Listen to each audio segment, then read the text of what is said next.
Perkenalkan, nama lengkap saya Agustina Mina dengan NIM 0912000041, Prodi Hukum semester 4, Universitas Nusa Nipah. Tujuan saya membuat video ini untuk memenuhi ujian akhir semester mata kuliah Hukum dan Tanggung Jawab Perusahaan dalam Kepariwisataan. Pembahasan dalam video ini mengenai ragam perdagangan jasa pariwisata yang ada di Kabupaten Sika. Ragam perdagangan jasa pariwisata yang ada di Kabupaten Sika mencakupi pembahasan sebagai berikut. Dalam hal ini dibagi menjadi 6 poin. Pertama, jenis ragam perdagangan jasa pariwisata di Kabupaten Sika. Menurut Undang-Undang Nomor 10 Tahun 2009 tentang Kepariwisataan di Kabupaten Sika, ragam perdagangan jasa pariwisata yang ada di Kabupaten Sika dapat dilihat dari berbagai bentuk usaha, yakni yang pertama, bisnis usaha penginapan, yang kedua, bisnis usaha kuliner, yang ketiga, bisnis usaha penyewaan kendaraan, yang keempat, bisnis usaha penjualan oleh-oleh atau cindera mata, yang keempat, bisnis usaha jasa fotografi, yang kelima, usaha kios, dan yang terakhir, bisnis usaha jasa biro perjalanan wisata. Yang kedua mengenai tanggung jawab pihak-pihak dalam transaksi bisnis pariwisata ragam perdagangan jasa. Kita masuk pada contohnya. Jika terjadi kecelakaan di lokasi objek wisata dan bukan karena kesalahan wisatawan, maka yang bertanggung jawab adalah penyelenggara pariwisata.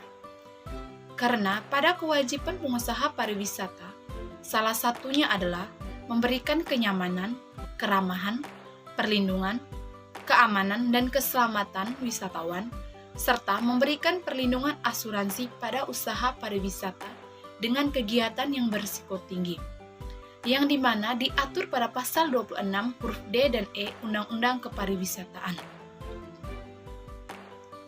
Dan karena pada dasarnya, wisatawan berhak atas perlindungan hukum dan keamanan, serta perlindungan asuransi untuk kegiatan pariwisata yang berisiko tinggi. Di sisi lain, pengusaha pariwisata berkewajiban untuk memberikan kenyamanan, perlindungan keamanan, dan keselamatan wisatawan, serta memberikan perlindungan asuransi pada usaha pariwisata dengan kegiatan yang berisiko tinggi, yang dimana diatur pada pasal 20 huruf C dan F Undang-Undang Kepariwisataan. Poin yang ketiga mengenai bentuk perlindungan hukum yang akan ditempuh jika memang kecelakaan wisatawan disebabkan oleh kelalaian pengelola tempat wisata dalam membangun tempat wisata yang aman dan kondusif bagi wisatawan. Maka, pengelola tempat wisata akan digugat atas dasar perbuatan melawan hukum yang dalam konteks perdata diatur dalam pasal 1365 Kitab Undang-Undang Hukum Perdata dan digugat atas dasar wan prestasi bergantung apa yang telah disepakati antara wisatawan dengan penyelenggara pariwisata. Poin keempat mengenai dasar hukum yang digunakan dalam penyelesaian kasus kecelakaan ini, seperti kasus yang ada pada poin kedua.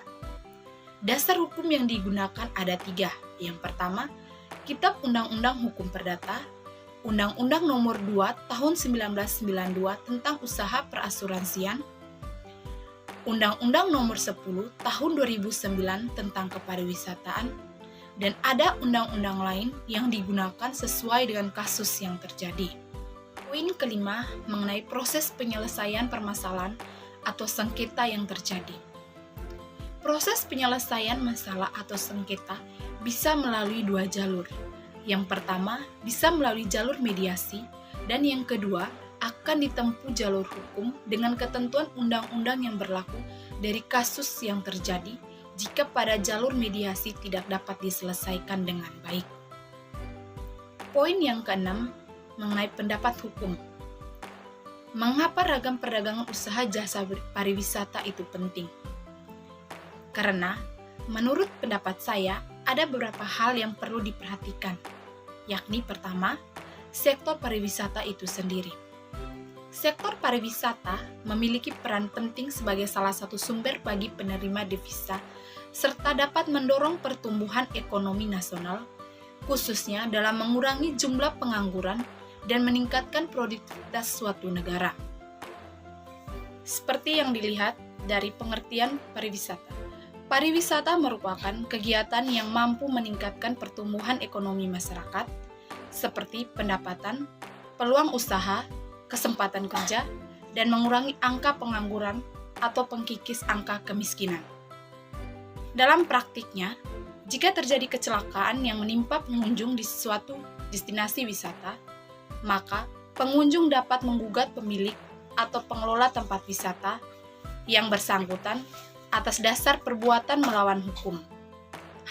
Perlindungan hukum terhadap wisatawan sangat penting, mengingat kegiatan pariwisata berintikan pengamanan terhadap keselamatan wisatawan, kelestarian dan mutu lingkungan, atau ketertiban dan ketentraman masyarakat yang diselenggarakan berdasarkan ketentuan perundang-undangan yang berlaku. Sekian mengenai video pembahasan ragam perdagangan jasa pariwisata di Kabupaten Sika. Terima kasih.